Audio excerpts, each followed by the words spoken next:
Hello friends, in this lecture we will cover the next type of sensor or next type of transducer, that is LVDT. Now learning outcomes. Now after studying the LVDT, students will be able to understand or students will be able to explain first what is LVDT, then next which are the different advantages of LVDT, then which are the different disadvantages of LVDT, and which are the different applications of LVDT. Now LVDT stands for linear variable differential transformer, or you can also call it as an linear variable differential transducer. Now LVDT is a passive type of transducer. As we know, the basic difference between active type of transducer and passive type of transducer. For the operation of active type of transducer, we doesn't require any external power supply for its operation, but for the operation of your passive type of transducer, we require the external power supply for its operation, and for the operation for the LVDT, we requires the external power supply for its operation. That's why LVDT is called as a passive type of transducer, or it is a passive type of transducer. Now LVDT is an absolute measuring device that converts the linear displacement into electrical signal through the principle of mutual induction. Means the input physical quantity for the LVDT is the displacement, and this displacement will be converted into the electrical signal by using the principle of mutual induction. Means the input measurand or input physical quantity for the LVDT is the displacement, and the output of your LVDT will be converted into what? Electrical signal. Means displacement is going to convert into electrical signal through the principle of mutual induction. Now before going to the operation of your LVDT, first of all see the construction of LVDT. Now first figure indicates the construction of LVDT. As LVDT is a variable inductance displacement transducer, means displacement is going to convert it into what? Electrical signal. That's why at the middle one metallic core is present, and there will be displacement of this core at center or at right or at left. Means the displacement of core is totally depends on how much pressure you are going to apply.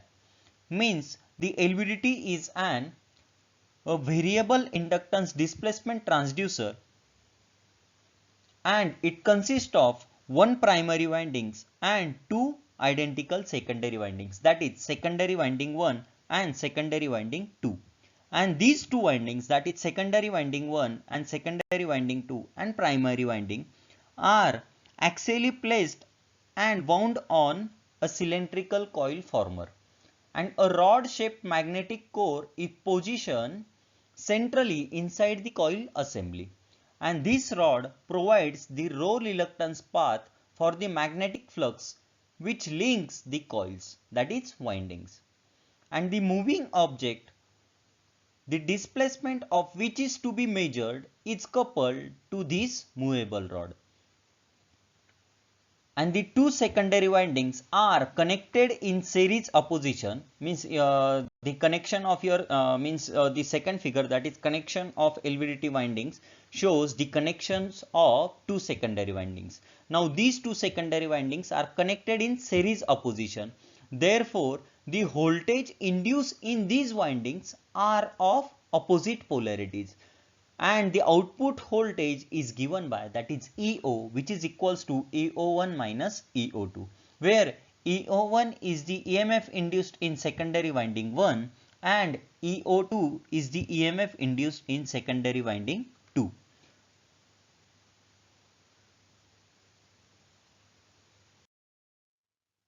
Now the operation of LVDT. Now to understand the operation of your LVDT, we are going to consider total number of 3 cases. Now first case, that is case number 1, when the position of core is at center. As we know, your final equation, that is final EMF, which is induced final induced EMF, which is directly proportional to your output voltage, means EO, which is equals to EO1 minus EO2. Now if the position of core is at center, now when the core is at center of the coil, then the equal amount of flux gets linked to the both secondary windings, that is secondary winding 1 and secondary winding 2. Means the flux will link to the both the secondary windings will be equal, that is EO1 equals to EO2, means EMF induced in both the secondary windings, that is secondary winding 1 and secondary winding 2 will be equal, that is EO1 equals to EO2. Now due to equal flux linkage, the induced voltage in both secondary windings are equal, but they have opposite polarities, means EO1 equals to EO2, but both have opposite polarities, means EO1 is positive and EO2 is negative. That's why the output voltage of LVDT, that is EO, will be equals to 0, as EO1 equals to EO2. Means the conclusion for case number 1, when the position of core is at center, then the EMF will induce in both the secondary windings will be equal, that is EO1 equals to EO2. As EMF induced in both the secondary windings is equal, so the output voltage, that is EO, which is equals to 0. Now case number 2.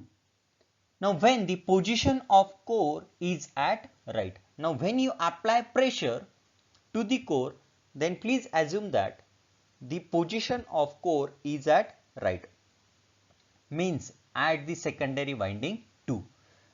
Now when the core is displaced from its null position towards the right. Now what is null position? Null position is nothing but what? When the position of the core is at center or is at middle of the secondary winding 1 and secondary winding 2, then that position is it's called as a null position.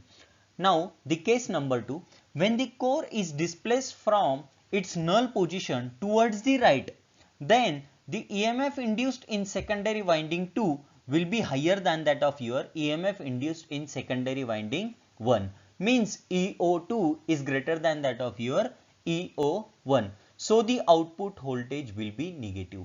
Now why output voltage is negative? As we know, your output voltage, that is EO, which is equals to EO1 minus EO2, but when the position of the core is at right, then the EMF induced in secondary winding 2 is greater than that of your EMF induced in secondary winding 1, means EO2 is higher as compared to EO1. That's why your EO or your output voltage will be negative.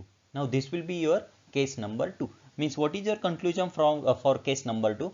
When the position of core is at right or is at secondary winding 2, then the total EMF induced in secondary winding 2 is greater than that of your secondary winding 1. So your output voltage will be negative, as our equation output voltage, which is equals to, that is EO, which is equals to EO1 minus EO2. And for this case, EO2 is greater than that of your EO1. That's why the output voltage, that is EO, will be negative. And third case, if you release the pressure to the core, then assume that your position of core is at left from the null position. Now when the core is displaced from its null position towards the left, then the EMF induced in secondary winding 1 will be higher than that of the EMF induced in secondary winding 2, that is EO1, which is greater than that of your EO2, where EO1 is the EMF induced in secondary winding 1 and EO2 is the EMF induced in secondary winding 2. So the output voltage will be positive. Now why output voltage is positive? For this case, when the core is at left position or when the core is at secondary winding 1, then total EMF induced in secondary winding 1 is greater than that of your total EMF induced in secondary winding 2.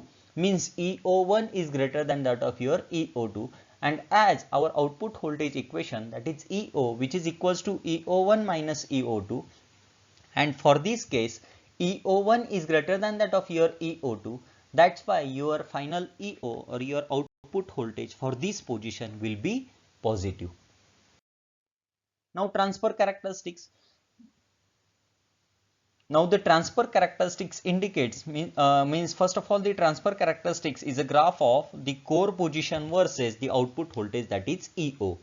Now if you see the first position, when your core is at secondary winding 2, means when your core, the position of your core is at right, means first construction.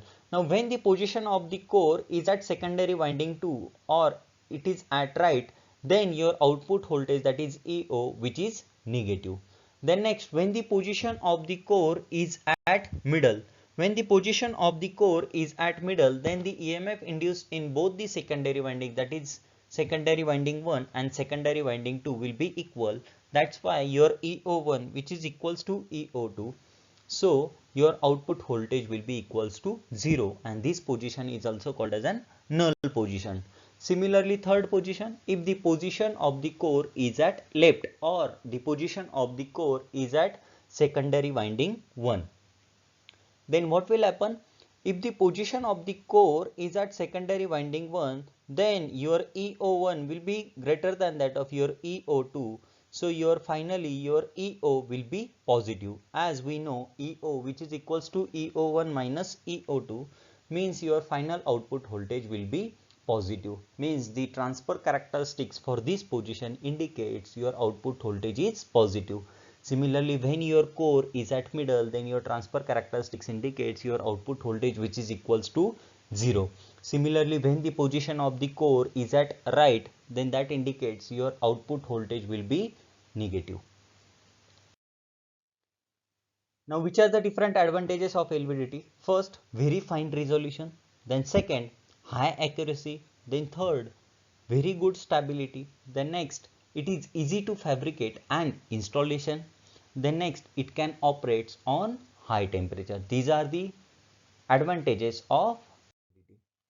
Now, which are the different disadvantages of LVDT? First, it is sensitive to the external magnetic field. Then second, complicated circuitry is needed. And third, due to mass of the core, the LVDT is not suitable for the measurement of fast displacement. Means if the displacement of the core is fast, then it is not able to measure the fast displacement by using your LVDT.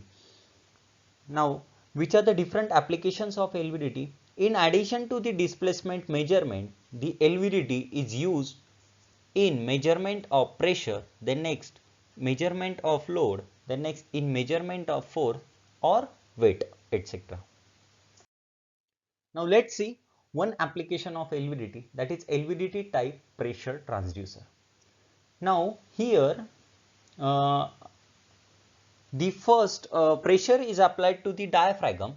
Now in this figure, your diaphragm is a primary transducer which will convert the pressure into what? Displacement. Means the pressure is applied to your diaphragm. When you apply the pressure to the diaphragm, then there will be movement or there will be displacement of the core, and the displacement of the core is totally depends on how much pressure you are going to apply. Now when you apply the pressure, then there will be movement of the core. Means in this figure, your diaphragm is a primary transducer which will convert the pressure into what? Displacement. Then the displacement of core will be converted into output voltage, and this output voltage will be directly proportional to the pressure. Means your output voltage is totally depends on, yes, how much pressure you are going to apply. Now when you apply maximum pressure, then your output voltage will be maximum. When you apply minimum pressure, then your output voltage will be minimum. Thank you.